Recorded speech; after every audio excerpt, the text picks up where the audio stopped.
BEd second year language across the curriculum का आज हम 71 क्वेश्चन करेंगे।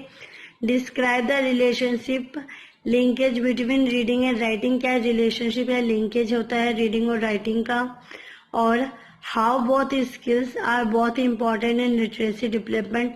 किस तरीके से ये दोनों skills reading and writing importance होती है जब हम लिटरेसी को डेवलपमेंट करते हैं। और describe that both discipline are independent, और किस तरीके से जो दोनों रीडिंग और राइटिंग डिसिप्लिन एक दूसरे के इंटरडिपेंडेंट है। Along with listening and speaking they have been treated by educators as essentials components of the language art. इसमें क्या होता है, जो स्पीकिंग और लिसनिंग होती है उसे हम काफी टाइम से देखते भी आ रहे हैं कि इसे हम ट्रीट करते हैं एजुकेटर्स की तरह, कि जैसे कि जो टीचर्स होती है वो बोलती है और जो हमारे स्टूडेंट्स होते हैं उसे सुनने का काम करते हैं, जिससे कि जो हमें लैंग्वेज होती है उसे समझ के लिखना आता है, उसके आर्ट्स को हम समझ पाते हैं। द रिलेशनशिप और linkage between reading and writing is a strong one and people who are generally good at one usually be good at the other. इसमें क्या इसलिए कहा गया जो रिलेशनशिप होता है, लिंकेज होता है राइटिंग और रीडिंग का, वो एक दूसरे से बहुत ही ज्यादा डिपेंडेंट है, वो स्ट्रॉन्ग है एक दूसरे से, क्योंकि बिना रीडिंग के हमें राइटिंग नहीं आ सकती। और जो भी पीपल या फिर स्टूडेंट अच्छी रीडिंग करता है तो उसकी जो राइटिंग होगी वो भी बहुत ही अच्छी होगी और वो दूसरों को भी अच्छे तरीके से समझा सकेगा। The key things which joins them together is that they are both about the written words rather than the spoken one, which is the preserve of listening and speaking। इसलिए ये कहा गया है कि एक दूसरे को ये ज्वाइन करते हैं, एक दूसरे के साथ मिलके चलते हैं, और जब तक राइटिंग हमारी अच्छी नहीं होगी, रिटन वर्ड्स हमारे सही नहीं होंगे, तो हम उसे अच्छी तरीके से रीड नहीं कर पाएंगे, उससे बोल नहीं पाएंगे। इसलिए क्या कहा गया है, जो हमारी लिसनिंग और स्पीकिंग है उसे प्रिजर्व करके रखा गया है, क्योंकि जब हम लिखेंगे जो हमारे पास लिखा होगा उसे ही हम क्या होता है रीड कर पाएंगे, और रीड कर पाएंगे मतलब बोल पाएंगे, तो सामने वाला उसे अच्छे से सुन पाएगा। In any language, one that is learning as a new speaker, reading is a vital skill to master। इसलिए कहा गया है दूसरे लैंग्वेज में जो लर्निंग हम जो करते हैं वो हमारा न्यू स्पीकर की तरह, मतलब न्यू लर्नर्स की तरह काम करता है, जिससे क्या होता है बच्चे समझ के बोलना सीखते हैं। और जो रीडिंग होती है वो वाइटल स्किल का काम करती है, और रीडिंग के जरिए हम किसी भी चीज में मास्टर हो पाएंगे। Reading brings so much to the reader, from grammar and vocabulary to a basic understanding of how the language work। Reading के थ्रू ही हम क्या होता है एक अच्छे रीडर बन पाएंगे, ग्रामर्स भी हमारी अच्छी हो पाएगी, कैबलरी वर्ड्स को भी हम अच्छे से समझ पाएंगे, और इसमें हम ये भी जान पाएंगे किस तरीके से लैंग्वेज में हमें काम करना है। And reading could not be of a greater importance of those who want to learn how to write। इसमें क्या कहा गया, जब हम रीडिंग हमारी अच्छी नहीं होगी तो हम इसके इम्पोर्टेंस भी नहीं समझ पाएंगे, और ये भी नहीं जान पाएंगे कि हमें किस तरीके से लिखना है, इसका वे ऑफ लिखने का तरीका क्या है। But writing bring its on set of advantages to people who want to read. परंतु इसका ये फायदा होता है जब हम अच्छे से लिख सकते हैं तो हमारी जो बोलने की क्षमता होगी वो भी अच्छे से हो पाएगी, और हम इसका अच्छे से फायदा उठा पाएंगे और एक अच्छे रीडर और राइटर बन पाएंगे। Once some who has started to write in a foreign language pick up something to read, they will find it easier।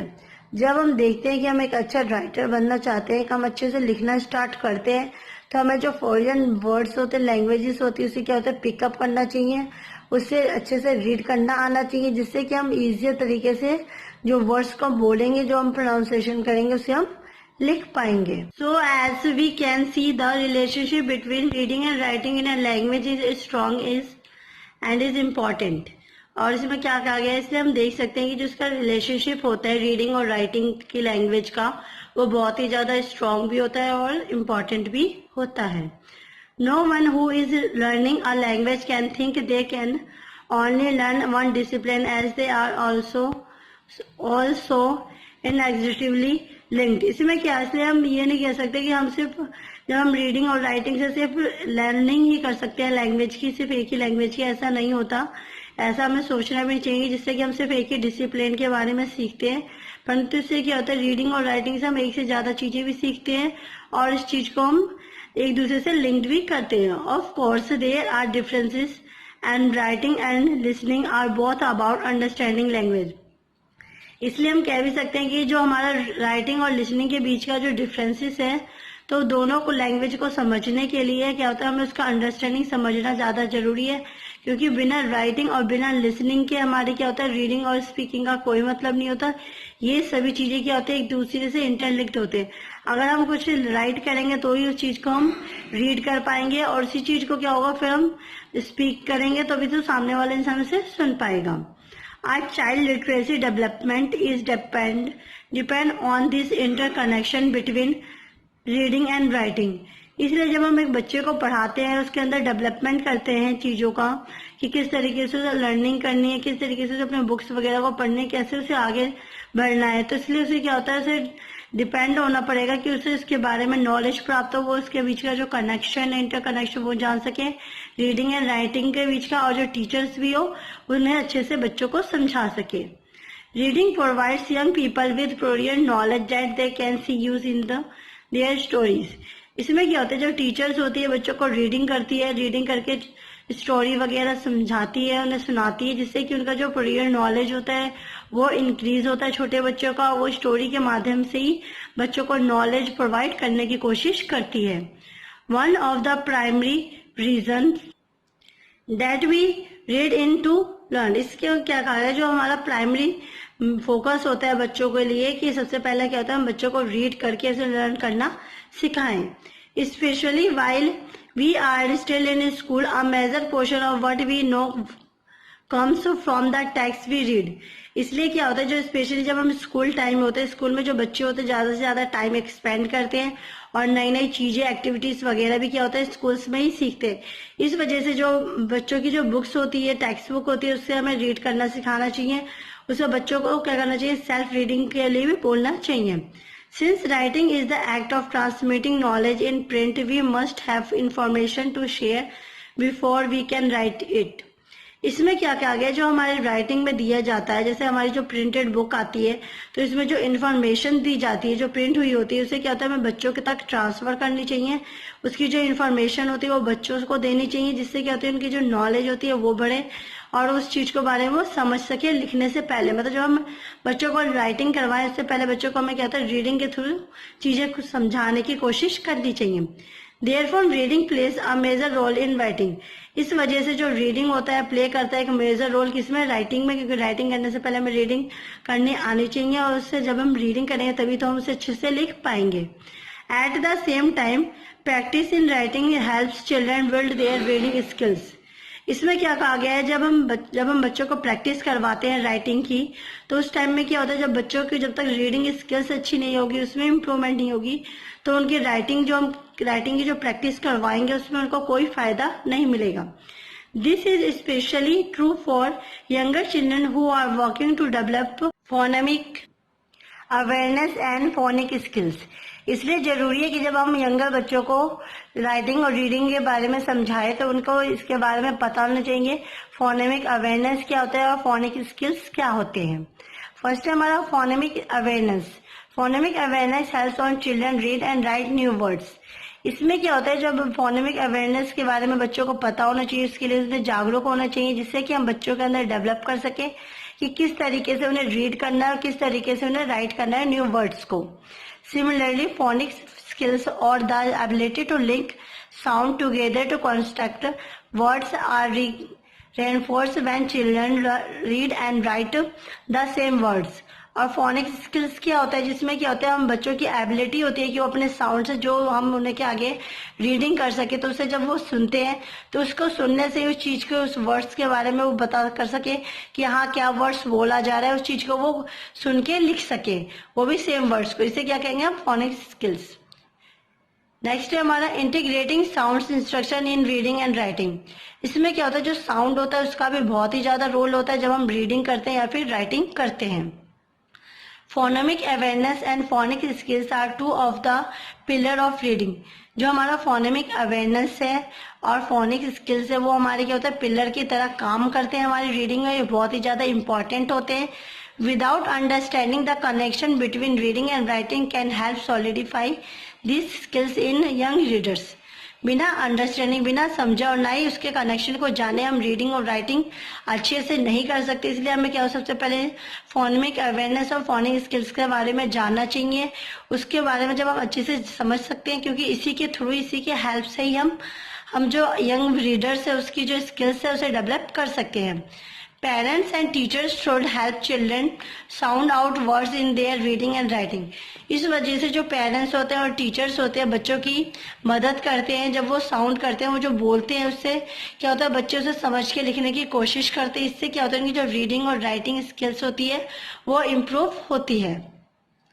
In conclusion, children learn to use symbols, combining their oral language, picture, print, and play into a coherent mixed medium and creative and communicating meanings in a variety of ways। इसके लिए क्या कह सकते हैं, जो बच्चे होते हैं उसके लिए हमें यूज करना चाहिए तरह तरह के सिंबल्स, जिससे वो नई नई चीजें सीख सके, कंबाइनिंग कर सके। जब हम ओरल लैंग्वेज में ओरल के थ्रू बच्चों को समझा रहे हो तो उसमें न्यू वर्ड्स को कंबाइन करके चीजें समझा सकें, बच्चों को पिक्चर के थ्रू चीजें समझा सकें, प्रिंट और प्ले के से चीज़ों के बारे में समझा सके। जैसे कि जो हमारी बुक्स आती है वो प्रिंटेड होती है, तो उसके थ्रू भी हम बच्चों को मिक्स मीडियम, मतलब तरह तरह की मीडियम के यूज करके चीज़ों को समझा सके।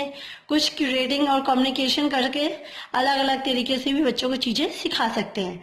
From their initial experience and interactions with adult, children begins to read words, processing letters, sound relations, and acquiring knowledge of the alphabetic systems।